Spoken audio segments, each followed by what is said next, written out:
This is your flight path. It's a new approach designed just for you. At Hartwick College, your education includes everything. It's where friends become family, clubs become communities, games are filled with true blue spirit, campus becomes a second home, and college creates lifelong memories. It's your journey that we'll take together, where every milestone builds towards your success. Let's begin.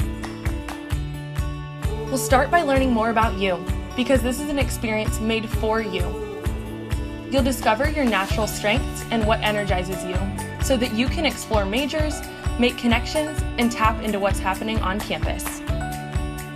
As a Hawk, you'll benefit from a personal guidance team that works with you to manage it all, including a success coach, a career coach, a faculty advisor, and an alumni mentor who will help you every step of the way. You'll take a seminar that'll help you set goals and understand your flight path. Next, you'll gain critical 21st century skills, 4 weeks at a time. Finally, you'll get to know your classmates even better by collaborating in special group projects both on and off campus. You'll learn what it takes to grow in your career and how to network during a 2-day professional conference. You'll make meaningful connections right here, right now, with alumni that work all over the country, finding mentors, landing internships, and taking full advantage of the Hawk Alumni Network. Every opportunity expands on what you've learned about yourself and your options. You'll have work experiences from clinicals and student teaching to research, always finding new ways to set yourself up for what's next. All throughout your time at Hartwick, you'll find yourself at home, in the heart of long-standing traditions, lasting friendships, and everything college is meant to be. You'll become more confident in yourself, more equipped for an ever-changing world, and you'll capture it all in a digital resume, so that you can show the world exactly what you're made of. Every step of your flight path builds towards your success. Your first year defines your path and builds a strong foundation. Your second year helps you become more professional and career ready. Your third year gives you real-world work experience. And in your final year, you'll reflect on what you've learned throughout all of your experiences and what that means for your future in a distinctive senior capstone. When you graduate, you'll be ready, and together with every Hawk beside you and the network of Hawks around the world, you'll be ready to soar.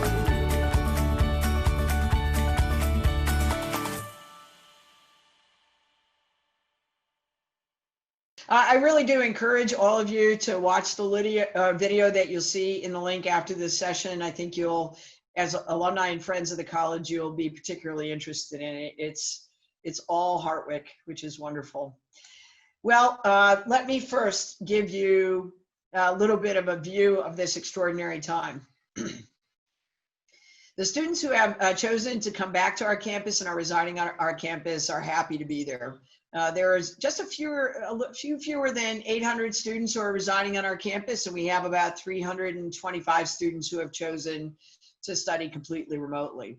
So for those of you who are used to being in this beautiful space and are used to having the in-person, face-to-face instruction, that still continues to be our gold standard.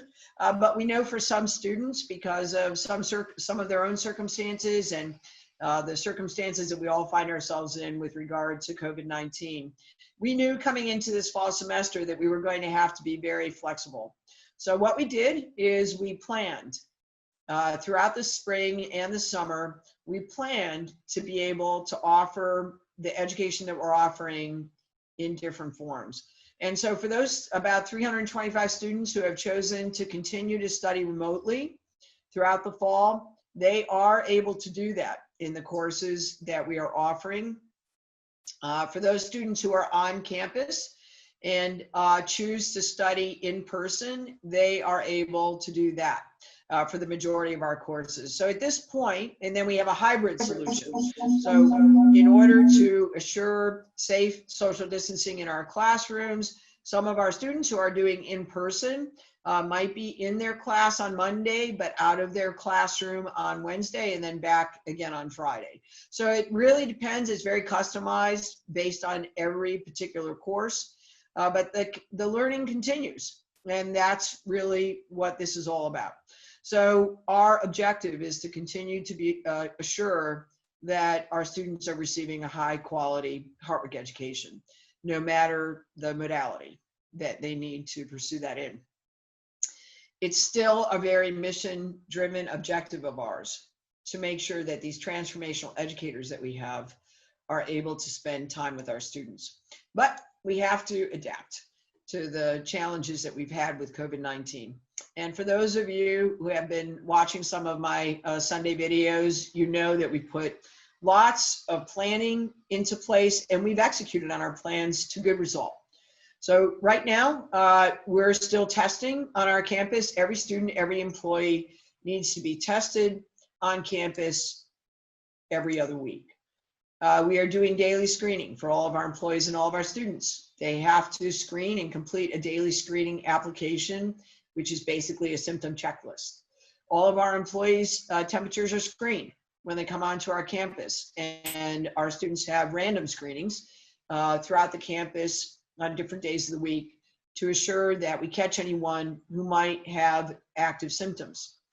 Masks are required on our campus all the time.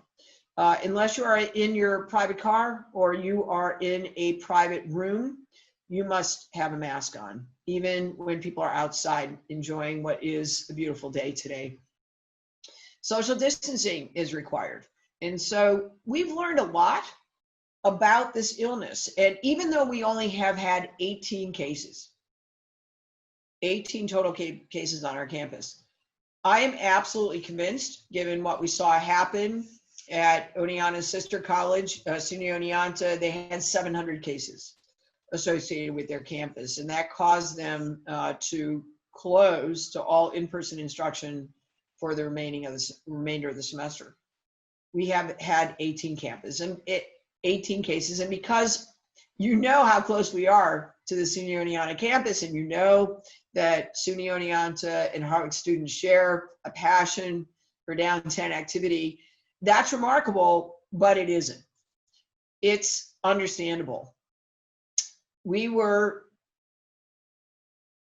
dedicated to not only following the guidance, but following the science. And so we did things that were not required. So we were not required when we opened to test all of our students and employees, but we chose to do it anyway. Now that comes with a significant cost to the college, but we felt that that was critical in order for us to be able to control the spread of the infection. I'm very proud of our community. I'm very proud of those individuals who've been working within our community as a team since early March, thinking, planning, managing. Over 100 of our employees participated in solving very specific problems that we knew were part of the COVID-19 scene, and they did an excellent job handing up to our strategic response team the answers to these questions that we knew we needed to answer.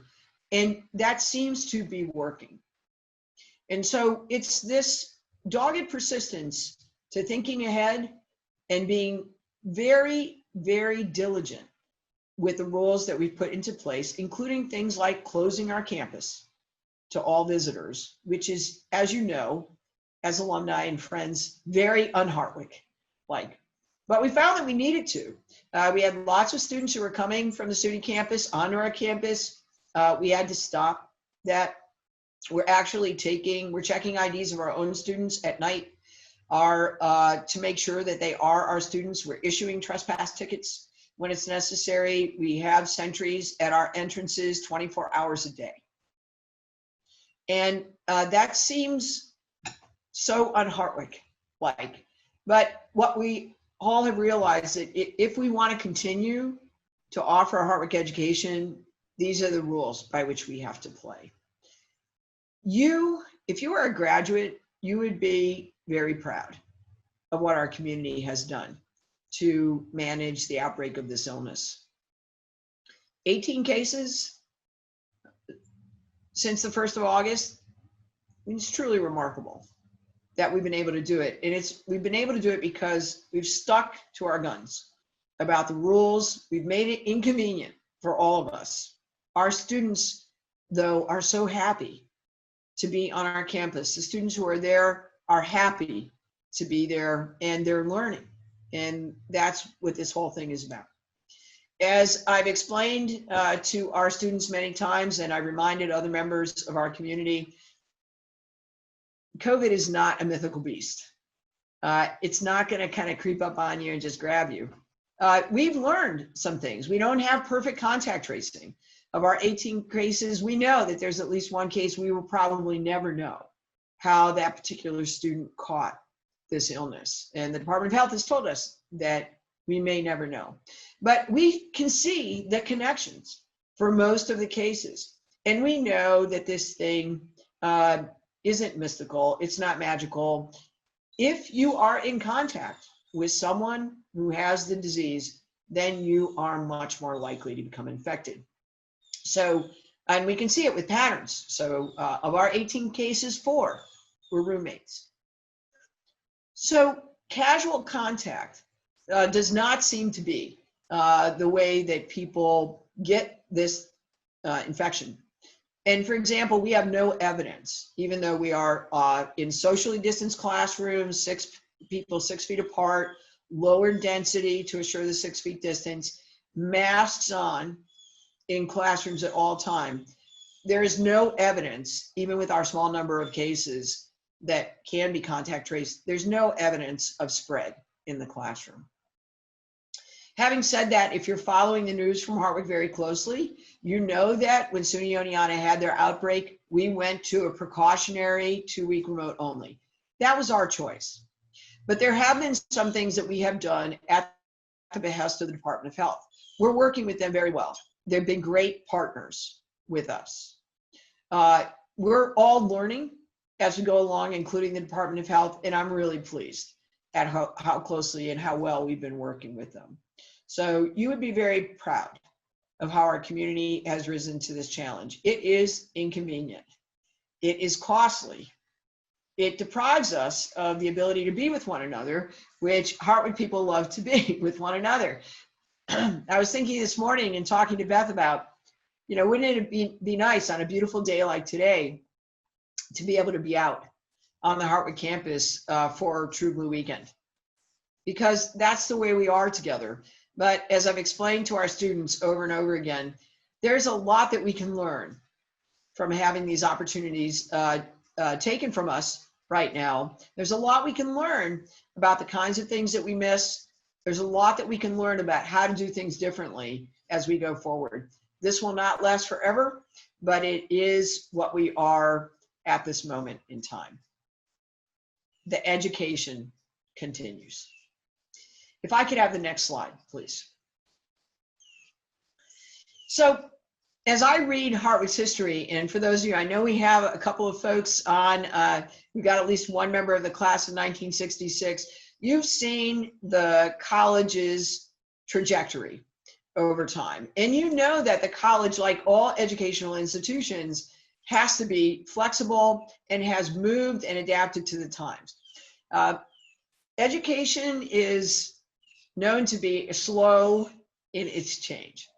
But we're learning, along with everyone else, that you have to be agile. And as we're looking at the higher education space, and as we're looking at our future, we're not just spending all of our time thinking about COVID. We are thinking toward our future. So we are really turning toward the future with a program that we now are calling Flight Path. For some of you who have been close to the college and have been paying close attention over the last couple of years, you know that we've been through a process of discernment over the last couple of years, which I'm going to walk through with you for a moment, where we've been evaluating what is it that current students need from a great education. What do our own students need from a great education? What does the marketplace say that students need? What do employers say that students need? So without abandoning our commitment to a great liberal education, we started to think a couple of years ago, we started to think forward to what our students actually need. So for those of you who have been following what we've been talking about developing a promise for future generations of students. And that promise is now, as you see on that screen, called Flight Path. Now, we think that as we've gone through this discernment process, that flight is an excellent analogy to how our students rise from their space of coming to us and having aspirations and taking flight, like the Hartwick hawk would take flight. Flight Path is our way of supporting our students as they seek their future.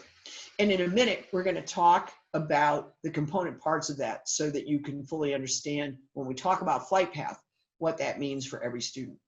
If I could have the next slide. As you know, things don't just drop from the sky. It would be great if they did. If it was just that easy, that one idea would come to us and we would be able to instantly implement it and know that it was right.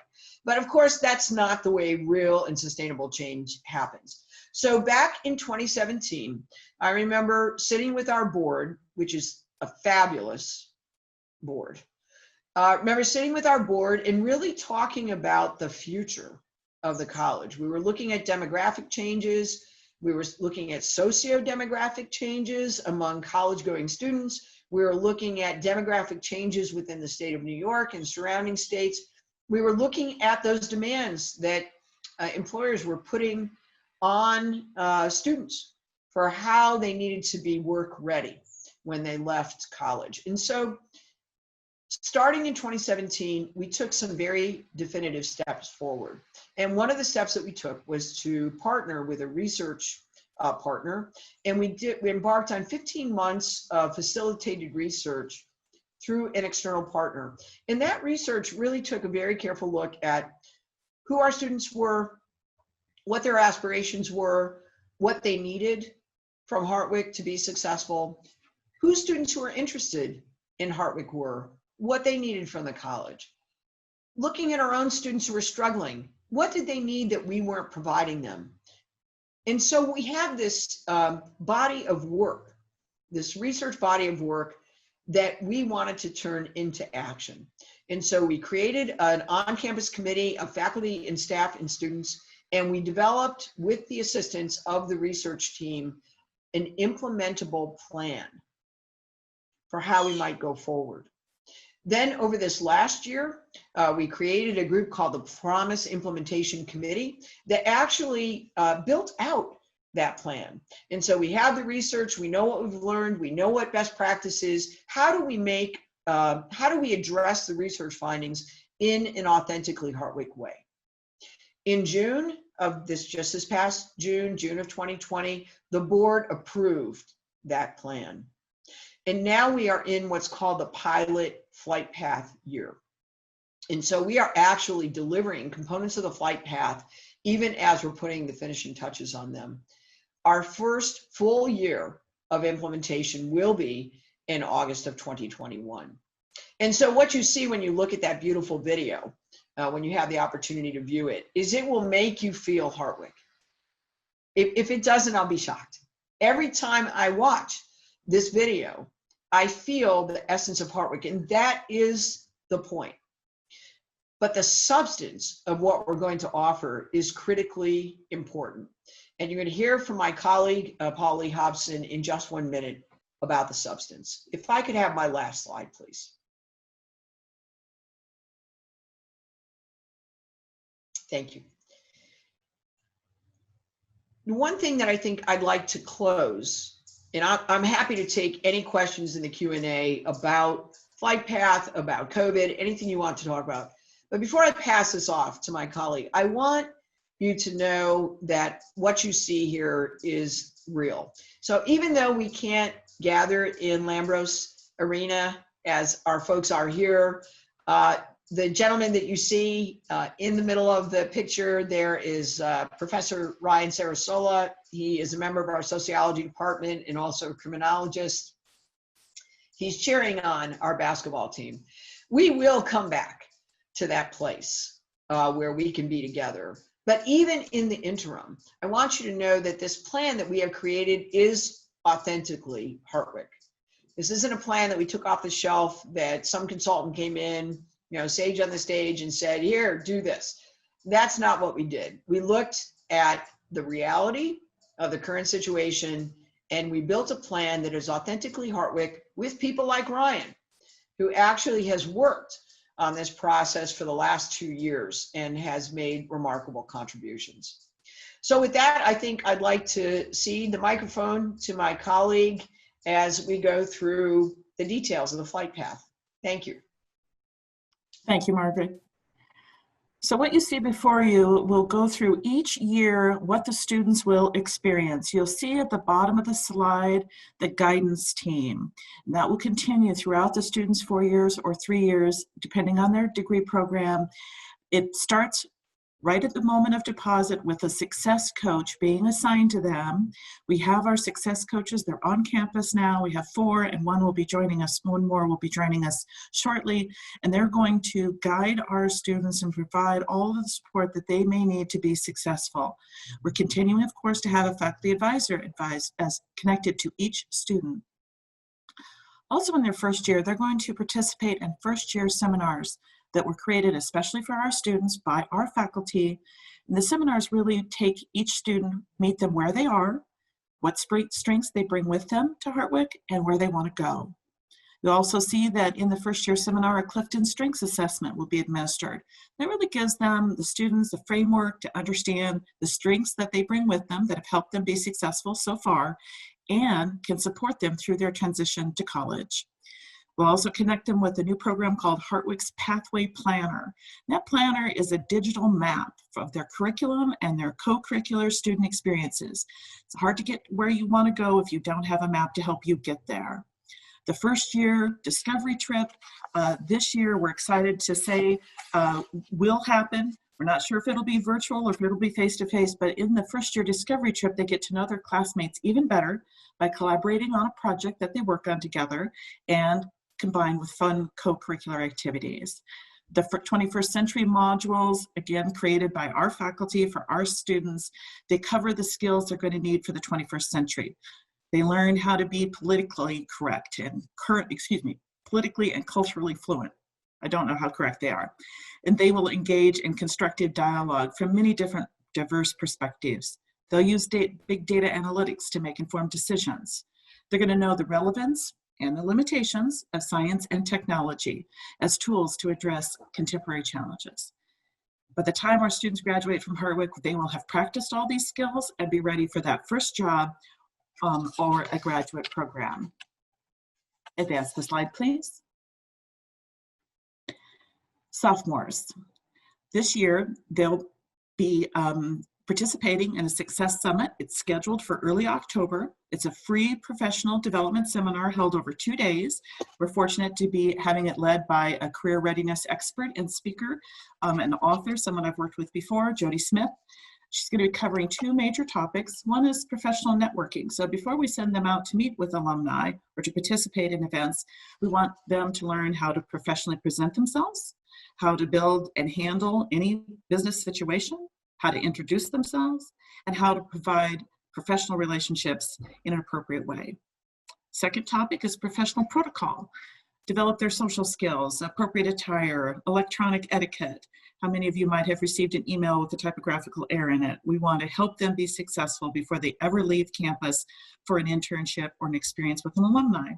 This year, the program will be offered to all sophomores, as it will be in all future years, and we're going to catch up our juniors and seniors to prepare them before their internships or entering the job market. Also part of the sophomore year, the spring semester, we're going to have a HAWK Career Hop. HOP stands for Hartwick Overnight Program. Many of you may recall the MetroLink program from years gone by. We're going to reinstitute this for students enrolled in all majors. They're going to travel to New York City, Boston, Philadelphia, Washington, or Albany for career exploration. So they're going to job shadow alumni, and they're going to attend a networking event. Again, this is free for all students.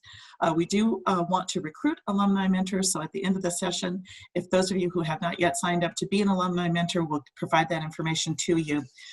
Travel bans, of course, may require this year that the HAWK Career Hop be held virtually. We'll see how the spring semester unfolds. Next slide, please.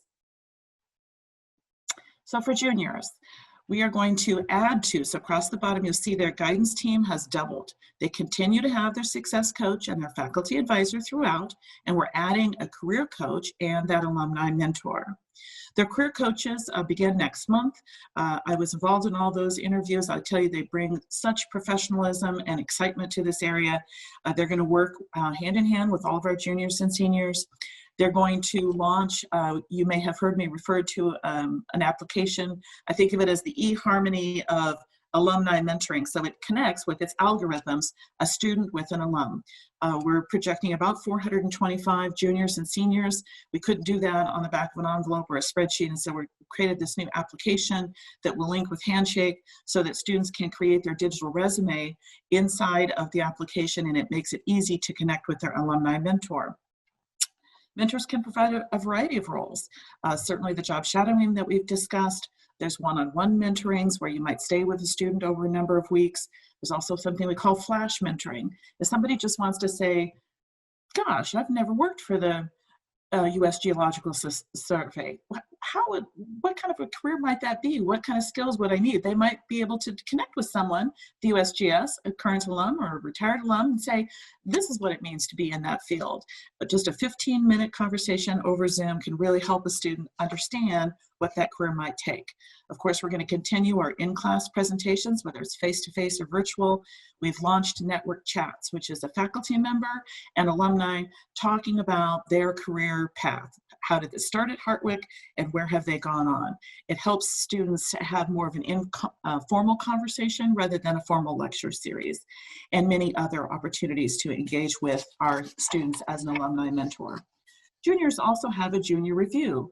That's really a course check-in with their guidance team to say, are they on track? Are they achieving their goals? And then of course it gives them opportunity to make course corrections if they need to do that. They're going to have immersive real-world work experiences and a summer work experience. Our idea is to give them as much hands-on opportunity to apply the skills they've learned as possible. Obviously, throughout these co-curricular activities, the fun that you remember of Hartwick, all the things that students can do, it's embedded as part of their flight path. Next slide, please. So seniors, they have a senior capstone project. So before finishing their Hartwick education, they can take stock. In that capstone project, they're going to tie together all their diverse experiences from the classroom, from their co-curricular activities. They're going to create a digital resume. Again, inside of the software program called TrueBlue Connect plus Handshake, they can create their digital resume, work with an alum to polish it, and then indeed publish it in Handshake, all in real time. We're going to work with them to build their personal statement and orient their electronic resume for external audiences. Next slide, please. So they'll take, once they graduate, they'll take their digital resume with them. I tell our students all the time, whether you're a 3-year degree program or a 4-year degree program student, you will be a member of the alumni network forever. This has been an exciting process to be part of. I've been on this implementation path with Beth Steele and the president and many, many other colleagues. We are thrilled with what FlightPath is going to bring to our students. And with that, next slide, please. So I would welcome your questions and comments. I do have, President Dragovich, a couple of comments already in the chat. Sure. So a couple of shout outs for doing your wonderful Sunday videos. They'd like you to continue to do that. That's been helpful to them. Great. I'm glad to hear that. I'm glad to hear that. I really appreciate the feedback. Thank you. The flight path video is in the chat, so people who were having a little bit of trouble getting into it earlier, it has been posted again. First question from Rita is, when do you think study abroad will resume?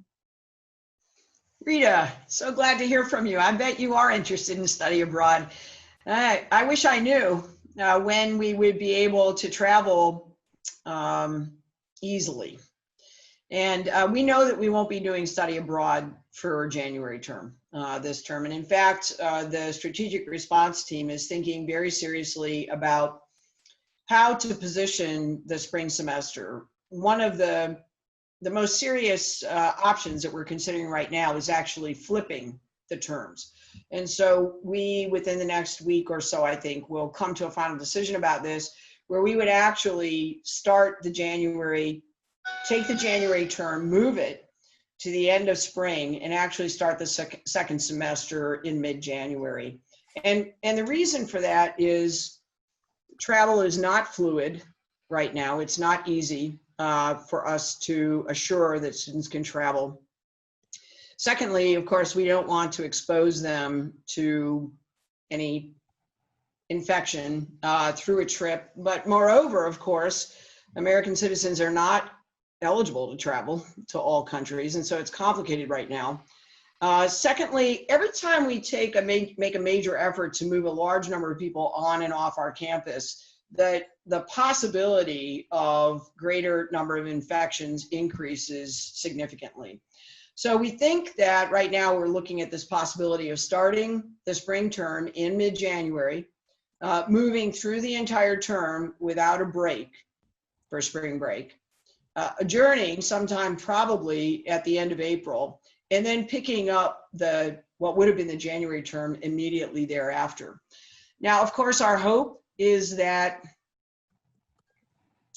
by then there'll either be a robust enough and broadly used enough vaccination program that people will be able to travel more fluidly, that we will have in the US figured out how to really tamp down the number of infections to the point where US citizens are welcome to travel to every country. I can't be sure exactly what the future will bring, but that's what we're thinking at this point, Rita. Like you, and I know you feel strongly about the international experience, we're eager to get back into it, but we think that we're going to have to delay for now anyway and figure out the best way to continue through the spring semester without interruption. The next question was how to become an alumni mentor. So I put it in the answer section of the Q&A. I'll also copy and paste it into the chat. The second part of the question about how to become an alumni mentor was, are you also looking to broaden the career hop to additional cities, specifically Syracuse, Rochester, and Buffalo? We absolutely are. So if you are interested in helping us do that, please reach out to me. And I will put my email in the chat as well. The next question, Margaret, for you is, for the flight path, do students need to know their desired path upon entering Hartwick? Then a comment, I believe many students are undecided or may switch their major before entering college. How will flight path help them to find their path forward? Right. Yes, I was looking at that the other day. We actually have 75 or 80 students who have not declared a major who are currently enrolled. This flight path is beautiful in that regard because it's all about exploration. And the whole idea of flight path is that it's very personal to the student. So there are some students who definitely have aspirations when they arrive at the college. They think they know what they want to do. And the whole point of flight path is to either reaffirm or convince them that's not the right approach. Students come to us with often very limited life experience, very limited experience about various professions or careers they don't even know exist. And so the whole point of flight path is to have what we're calling a curated experience by an expanded number of individuals who can help to broaden their insight. So you can definitely come to Hartwick, participate in flight path without knowing exactly what you want to do. If we do flight path very well, and that is what we intend to do, it will be a process by which you'll be able to understand, probably better than I was able to as an undergraduate, and perhaps even better than you were able to as an undergraduate at Hartwick, this idea of having a growing and increasing circle of people who can mentor and curate your experience and feed you new perspectives outside of the classroom. Very, very important part of that learning. The next question is, how are nursing students doing their clinical experiences? What day is it? It's been interesting. Oh my goodness. Just this last week, we had our clinical site for OB close to all students. Didn't have anything to do with Hartwick. In fact, we've gotten really positive feedback from our clinical partners about the precautions that we're taking. As many of you know, there was a major outbreak at SUNY Oneonta with our 18 cases. People understand that we've got our arms around how to manage this thing. So it didn't have anything to do with us, but this clinical partner just decided they could not allow any student onto their obstetrics ward. We weren't given any warning. It just happened. So we are rolling with the circumstances.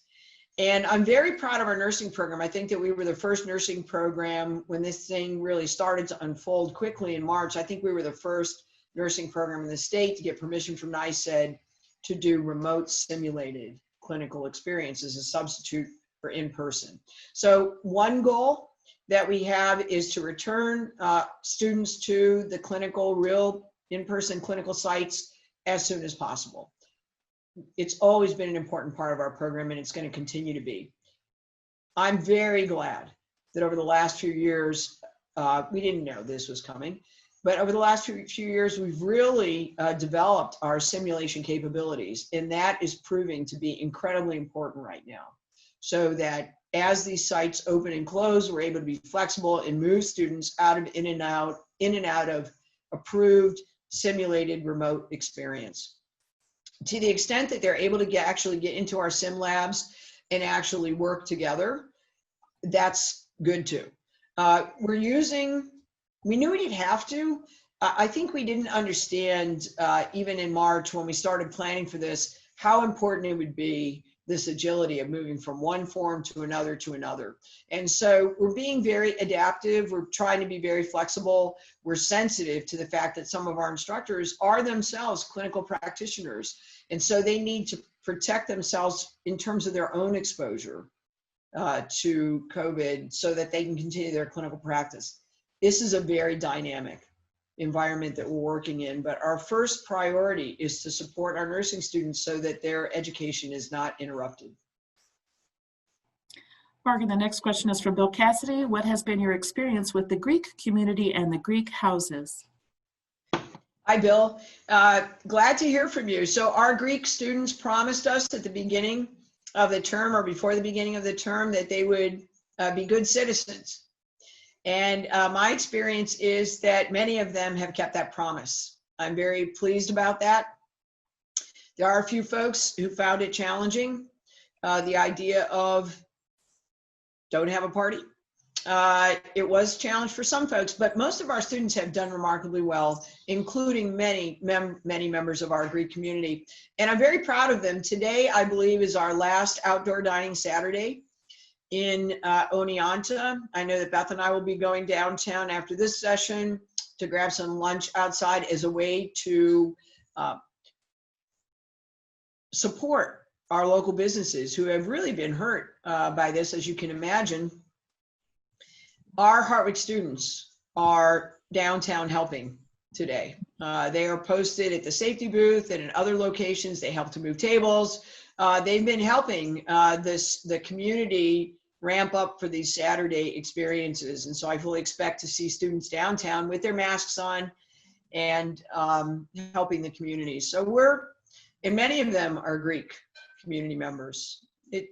I love our Greek community. You know, it's all about what we do as individuals. So, you know, collectively we prosper and we're successful if as individuals we take this responsibility seriously. Margaret, as a follow-up question, Seth is wondering, Hartwick is a great partner to Oneonta. How has the college been able to support the city through the pandemic? Well, I think the greatest concern of Oneonta citizens was the spread of COVID. Our infection rate in the Mohawk Valley and in Oneonta and Otsego County in particular was extremely low before the start of the fall semester. So of the 800 some cases of COVID that have been diagnosed in Otsego County since the beginning of August, 700 of those are associated with the SUNY Oneonta community. 18 are associated with Hartwick. The balance is community infection. So what do we know about that? Well, It's difficult to know anything with certainty because we don't have perfect information on contact tracing. The Department of Health has been so busy. They had the state's help as well, but the local Department of Health really had to manage, and did heroically manage, the contact tracing for the outbreak at SUNY Oneonta. They've done some rapid testing, state-sponsored rapid testing in the city since, and I think that what we now conclude is that it is not moving from the campus communities, even for those students who live in the community. There's no evidence of community spread. So we're learning a lot about this illness, and I've learned about that even on our own campus. So 4 of our 18 cases on our campus were 4 roommates.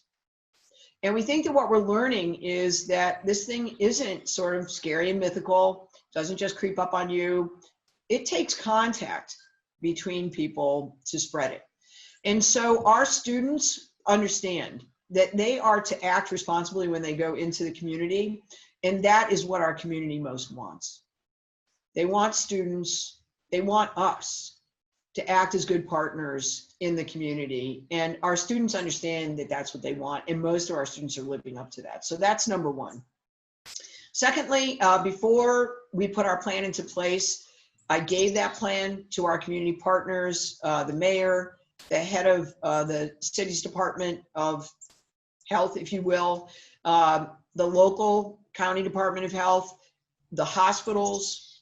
I talk with the hospitals regularly, and the mayor as well, but we gave them our plan so that they could see it and they could comment on it. And we took their comments. If they had comments on it, we took their comments. Mostly they thought that our plan was in excellent shape. We did some things in our plan that we weren't required to. Nobody at the federal level and nobody at the state level requires that you test. And we thought about that throughout the summer, and we knew it was going to be incredibly costly to do testing. And we knew that the state of testing was very, and it still is very uneven, even in New York State, the availability of testing. But we decided we had to have testing on our campus. And so the city has appreciated everything that we've done. And when we go out for our walks, I get stopped on the street, literally stopped on the street by individuals who thank me for everything that our community is doing. We've also done some other things. We've devoted some of our members of our community to what the mayor created, a control room to manage on an ongoing basis the COVID crisis. We've been participating in that. Karen McGrath, our vice president for student engagement, is chairing and convening a group of students who will work with the mayor and other members, his appointees in the city, to talk about how we go forward. So some things we're doing with the city, very specifically individually related to Hartwick, and some things that we're doing as part of the greater community, the greater college community. So I think that partnership is going very well.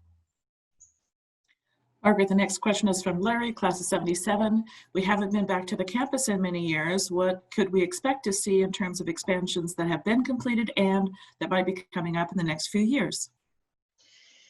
Larry, I would be very happy to have you come back to our campus. So, you know, what you would see if you haven't, depending on how many years it's been since you've been here, you would see the addition of the Campbell Fitness Center that came on board because of which is a fitness center for all students attached to Dewar Hall.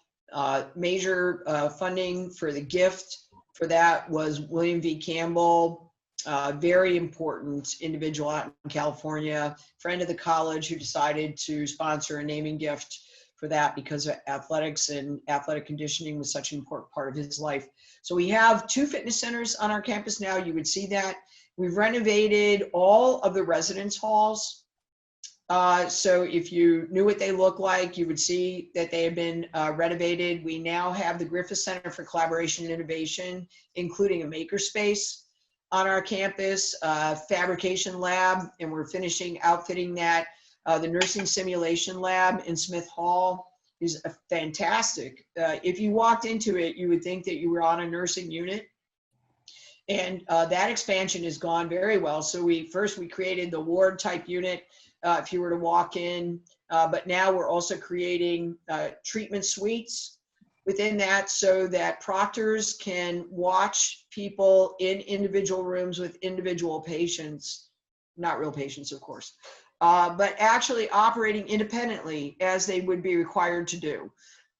This is videotaped. It's a training opportunity. We have a telehealth unit as part of that simulation lab. We know that home-based care is going to increasingly be part of what nurses will participate in. And so that telehealth unit helps us to simulate what it would be like to care for an individual who's actually monitoring their wellness from a distance.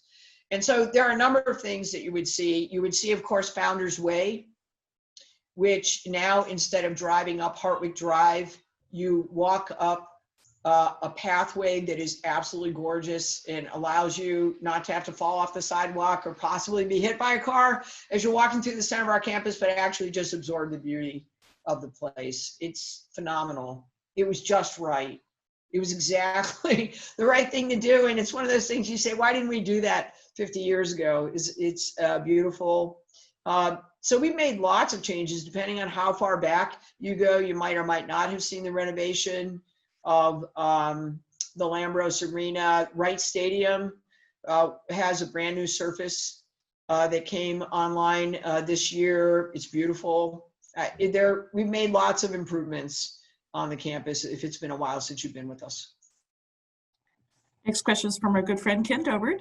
I know you have no crystal ball, but are there any bumps in the road that you feel you might encounter with FlightPath? Ken, I know you have a crystal ball, and I'd like to have it actually when you just want to lend it to me. Oh, FlightPath bumps in the road. No, I think FlightPath is the answer. I think FlightPath is the right way to get our students to where they want to go. So that I'm certain of. When you start with something that was studied as carefully as we studied it, you've had as many thoughtful people, on the ground people developing the answer to the challenges that we see in the market space, I have no doubt that FlightPath is the right way to go. What I do want to do is we would really like to launch a campaign. We think it should be our next campaign to support this way of learning. Our last campaign, the Campaign for Hartwick Students, was a phenomenal success, largest campaign in the college's history. I want to go further than that. I want to make sure that FlightPath has the broad base of support it deserves. And so my only hesitation about FlightPath is can we get enough of our supporters to understand the importance of this to the college's future? I think we can. And I think when you watch the video that Nick George has made available to you, you'll understand it. It makes your blood, if you are Hartwick, like I am and like you are, Ken, and I know you are, it will resonate with you. You will feel Hartwick in that video. It captures the essence of who we are as a community. And I know this is the right thing to do for our students. So we'll just need people to come in and help us to make that possible. And Margaret, if I could dovetail onto that, our website was updated just this week with a ton of information about FlightPath.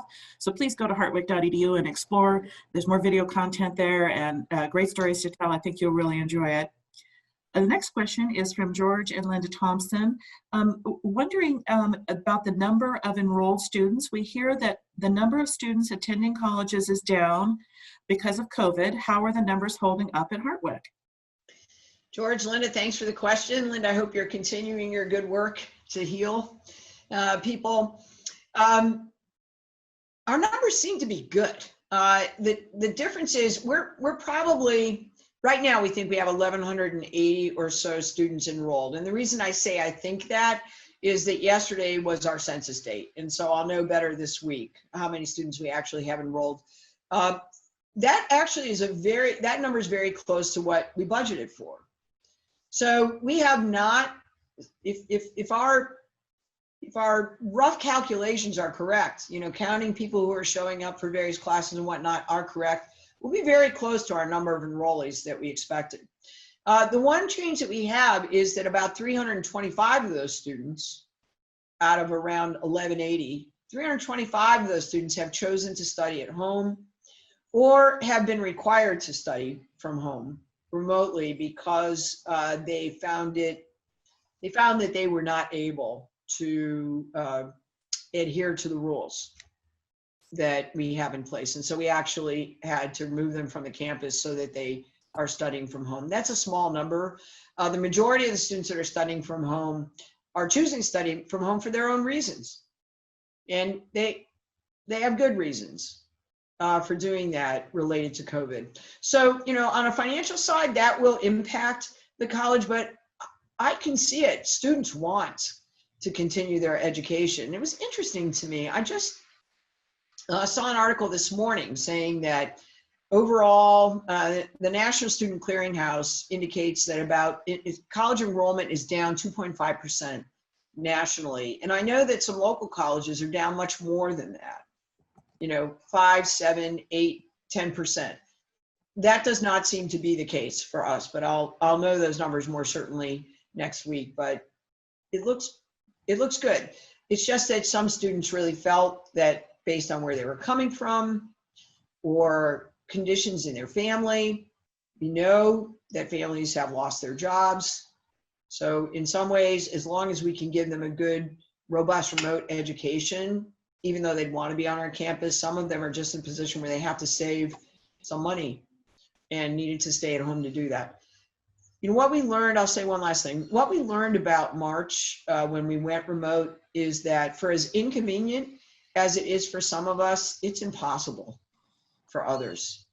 There are some of our students returned to homes where, they had to take all their classes at the kitchen table.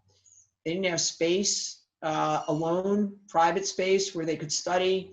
It was difficult. Some of them didn't have access to remote learning because they didn't have good and reliable access to broadband.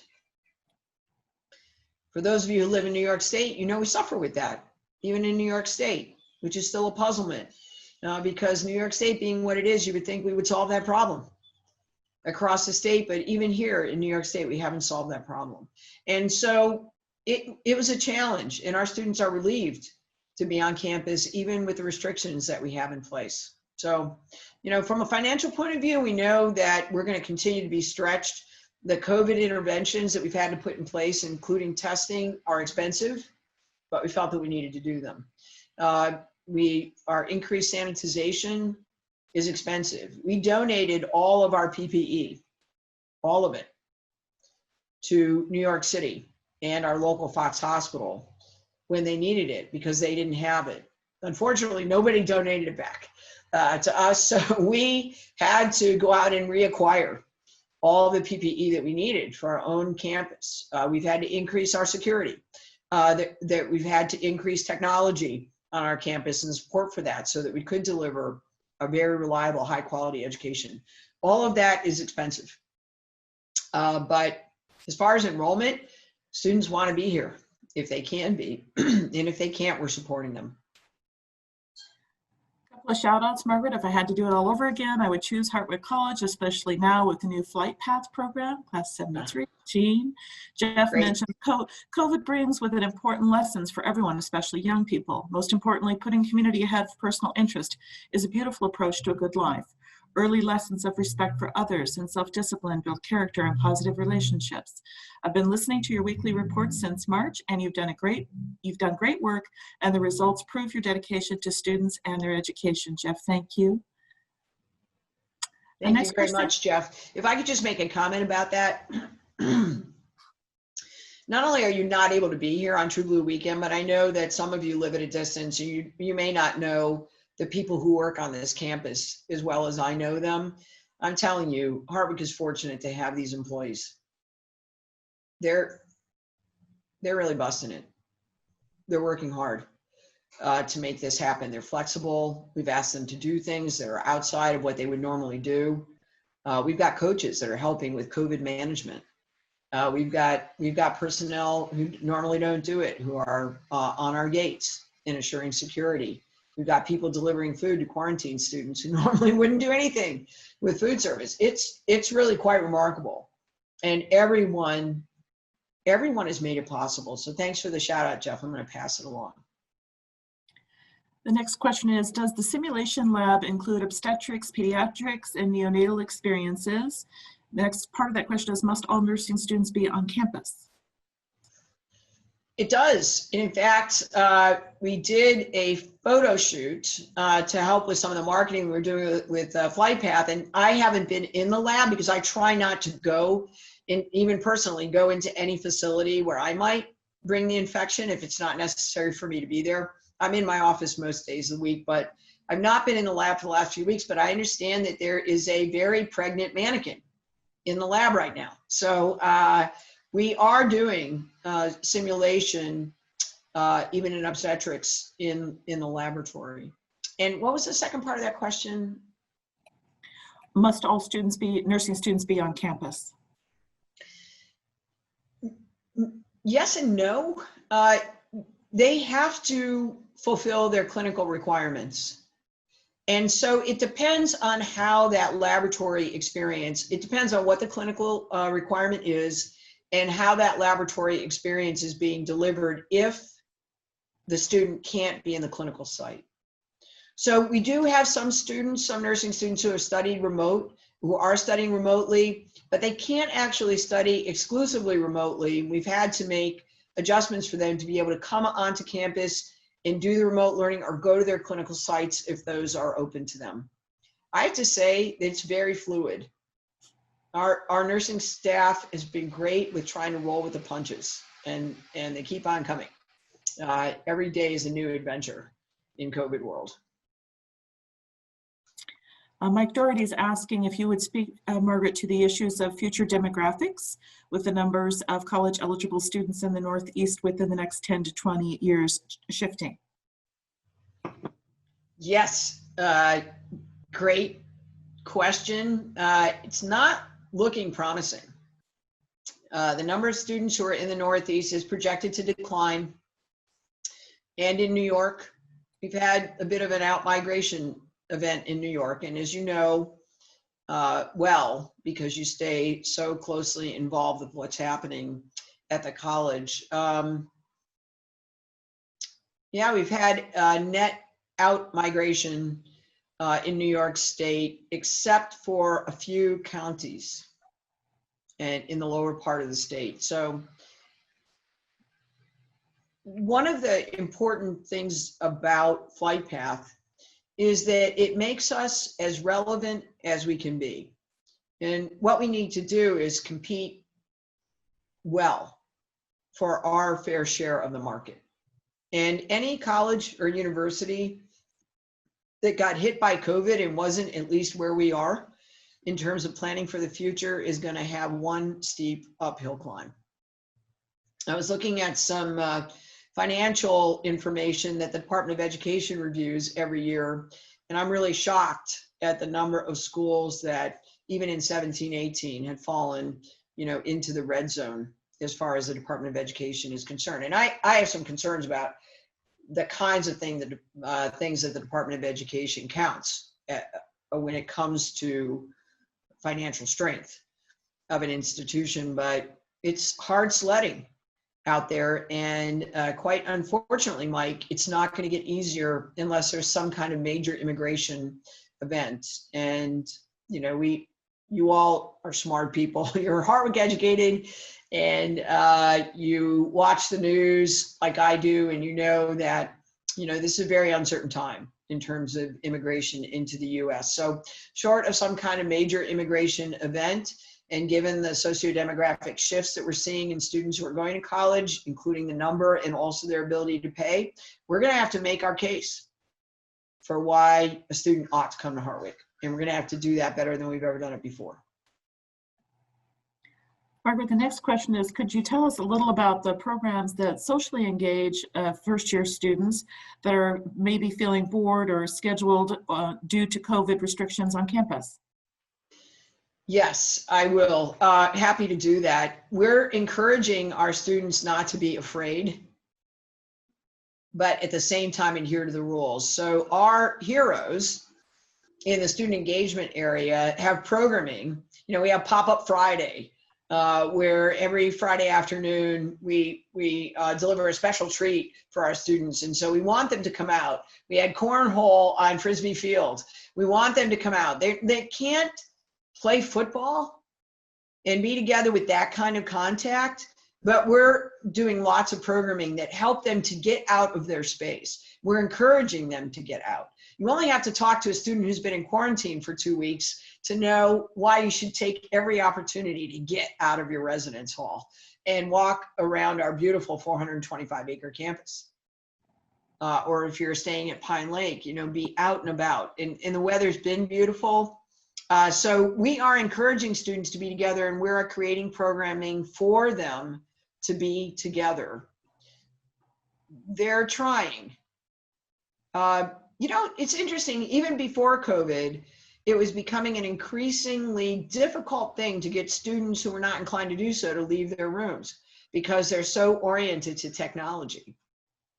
So they do a lot of things through technology even before COVID. And so there's a cultural shift. It'll be interesting to see if, having been deprived of the opportunities to spend lots of time with people together, it'll be interesting now to see if that has an unintended but positive effect on their desire to spend time together in simple ways rather than hide their face in their screens, which many of them are very used to doing. So I feel very good about what our student engagement staff is doing to be together. And of course, our faculty, you know, 73% of our lecture courses are being delivered in person. So our students are also getting out, being in classes, mask on, 6 feet apart. Faculty, mask on, away from the students, but they are getting opportunities to be together. Dining, we had to shut the dining hall down because our students, being who they are, Hartwick students, because they wanted to be together, they weren't adhering to the rules, they weren't keeping the furniture where it belonged, and you know, the socially spaced dining. But we closed it, made it clear about why we needed to close it, rethink how we wanted to be together, reopened it about a week ago, and so far so good. Everybody's playing by the rules. Just takes, it's a human challenge to adjust to all the ways we need to be for our students and for the adults on our campus. You're getting a shout out of thanks from Mike, thinking that the flight path is an excellent plan. Also appreciate hearing the bird calls outside of Thornwood. Yeah. We've got some jays that are really hooping it up this morning. Depending on what time I do my Sunday videos, it's noisy out there. Yeah, so if you hear them, that's the real deal. Fran saying, excellent and informative presentation. Thank you. Just wanted to add one other thought to the students. We do have a program called HeartLink that students have access to 24/7 that lists all those events. And I know our good colleague Karen McGrath and her entire team in student experience works hard, as Margaret said, to get students outside of their classroom. I was on campus this weekend. Frisbee Field has Adirondack chairs in circles, socially distanced 6 feet apart. So just as another visual to encourage students to come outside, as Margaret said. I worked out there for a couple of hours this last week because it was so beautiful out. I mean, it's so beautiful here. I wish you could see it. I wish you could see it. Those colors are really starting to pop. It's just gorgeous. It's just gorgeous. So it's all good. Then at the end of my questions, I know Margaret and I would be happy to stay on if someone wanted to ask a couple more questions.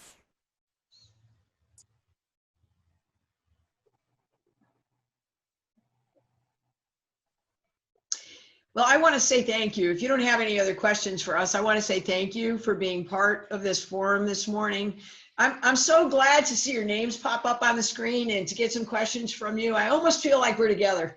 It's not as good as being together. True Blue Weekend, for those of you, and some of you do, you participate in it every year. You know, it's just a beautiful time on the campus, and we will do this again. We will be back together again. We will, and I will look forward to that. And I really appreciate all of your support, and thanks so much for wanting to know how things are going here. We'll keep you posted.